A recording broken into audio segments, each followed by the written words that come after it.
What's up, y'all? Happy Thursday. Let's jump right into this shit. I just thought of it and I was like, why didn't I tackle this earlier?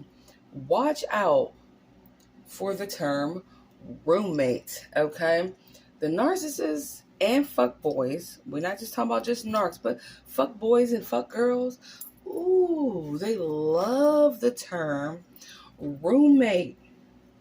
Why is that? Man, let me tell you something. All of you, including myself, I can guarantee you, have been labeled as a fucking roommate. Now, when you were in a committed relationship with this person, okay? Roommate is a term used basically for the main person that the narc or the fuck boy or fuck girl has, okay? That when they target and zero in on a new victim, a new interest, right? That wants to know like where you live at. Like any normal person would want to be like, oh, where you living? How you living, right? They go, oh yeah, I got this like roommate or whatever. But my roommate's like crazy and shit. So like either we can't go there or we can only go there at certain times or whatever the shit, right? No. You've been labeled a roommate even when that was your husband, your fiance, your boyfriend that lives there, or you live with him, your girlfriend that you live with her, she lives with you, has told somebody that you are their fucking roommate. They might even, divulge a half truth, like, we broke up, but we still live together because, like, I haven't found a new place yet. Some lame, dumb ass shit like that. Okay, so let's dive into the world of roommates. Okay, so not only will they call you roommate while they're targeting someone else and fucking someone else, they'll convince that other person that you are a crazy roommate, that you are someone they have to really swiftly get away from. Now, my story is when I met my ex-narc, he said that he had a roommate. And that this roommate started off as his friend, a really good friend, that one day divulged to him that she had feelings and it made him uncomfortable, right? He was so uncomfortable. And she was making him so uncomfortable and making passes at him that he just had to hurry up and get out of there because she just would not stop. And of course, if you're anybody that had not been introduced to where you really knew about narcissism, like I had an idea of it, but I had not yet really pinpointed it in its entirety yet, like I have now.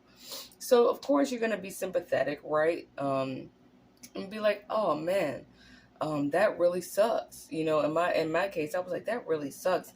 No one should have to live under those conditions to where they are being sexually harassed by an unattractive piece of shit that can't seem to stop sexually assaulting them verbally, right?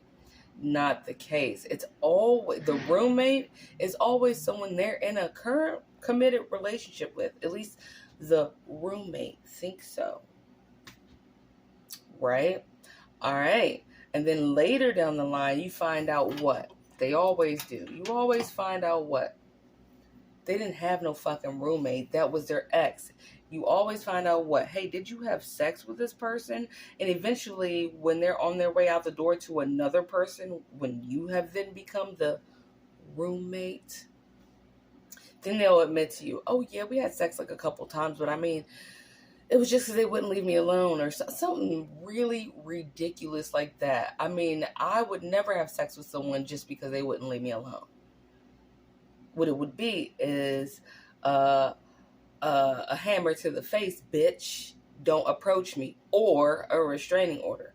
We'll go with the restraining order so that a hammer to the face don't take you to jail because your roommate can't leave you alone, right? Another story, because obviously mine started with the whole roommate excuse and me saying, hey, you got like 2 months. I'll let you stay here against my better judgment. That's where I went wrong. And you got about 2 months and then you get your own place, right? Because I sympathize with you, right? And then this roommate situation can go bye-byes, right? No, it's just the narcissist forcing the new supply in a very manipulative way to sympathize with them in some way through a fake ass story so that they can leave and discard the person that they're already actually with, who they're posing as their roommate. Second story, my dad, okay? I already know for a solid fact that when my dad was married to my stepmom, who's obviously passed away by now, right? She's gone, but when she was there and shit like that, I'm sure he told, while they were in the same house, all his other supplies that he was stuck with a belligerent roommate, right? And they're like, oh my God, accepted the same story. Now, I'm going to step on a lot of toes, and if you know me, because you should by now if you've been following this channel, I don't give a fuck.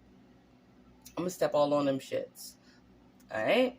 So, unless you are 25 and under, okay, to where you literally like just kind of got out on your own real good and like you need a roommate, male or female, it doesn't matter what your roommate's gender is, because we know sluts fuck everything and everybody, narcissists fuck everything and everybody.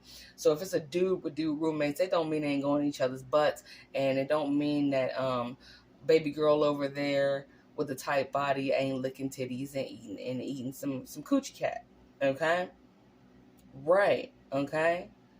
So like her and Garfield are best friends. You know what I'm saying? Her favorite mascot is a motherfucking beaver. Get it? Her favorite accessory in her home is a carpet. Cause she much Pac-Man in that shit. Okay? So fuck what the genders are. We ain't doing that. It's fair game out here for narcissists, okay?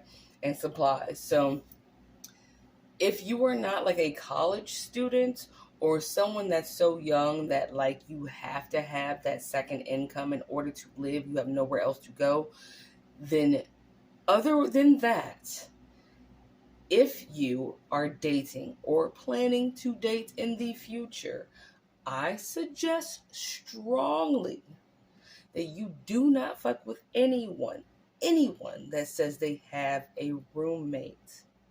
Okay? You want to have your own shit, and you want them to have their own shit.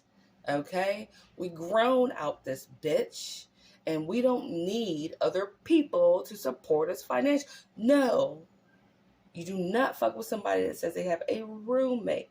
That is tragic. Not only does it set you up to have to go over there and attempt to be intimate with someone with another motherfucker walking around that's probably trying to tempt you, right? You don't know if they're fucking that person or doing dirty shit with that person, as in if it's two guys, they might go out and fuck bitches together. Guy code. Shit. You know what I'm saying? So don't set yourself up fucking with someone that has a roommate. And don't set yourself up being a roommate. Okay? Wait. It might suck. You want some dick. You want to get some ass. Whatever. I don't give a fuck how much you want it. Fast on that shit. Go abstinent while you get your shit together, so that when you have an intimate relationship, it's just you and them in a home. It is not a roommate, okay? In backtracking, when I went to this young lady's home, okay, that was supposed to be the roommate, there was another roommate that was a female, right? She was like African. And he said that she was a mean bitch and she didn't like him. Okay, so whenever I would come over, I didn't know that he was telling this roommate, the second roommate that was female, that I was his cousin helping him move out. And she would always look at me like you're that bitch helping him cheat. And now, thinking back, I know why. She had every right to look at me like that. Because even though I was unaware, she was aware what he was fucking doing, and she was seeing that shit, and probably not. She either maybe told the bitch or was not telling the bitch, right, that he was actually fucking someone else or whatever. She was analyzing me like, because she didn't trust him, because she could smell that he was a piece of shit, that he was a wolf in sheep's clothing. All right. So anyway, I just wanted to let you guys know you need to watch out for that shit. And please, I don't give a fuck how lonely you get, okay? Don't fuck with nobody that has a roommate, and don't believe that roommate story, and don't let someone turn you into a roommate. If that shit didn't work out and it's just your name on the lease, get that motherfucker out your place. I don't give a shit how bad you feel bad while you changing your locks, feel bad when you're filing for that restraining order, feel bad while you're like not answering your phone, feel bad when you change your number. But while you feel bad, you're getting better as long as you're not letting that roommate back into your house. All right. Anyway, I got a lot of shit to do today, so I'm kind of on my grind, but I love y'all, and remember that roommate shit, because I'm kicking facts. Peace.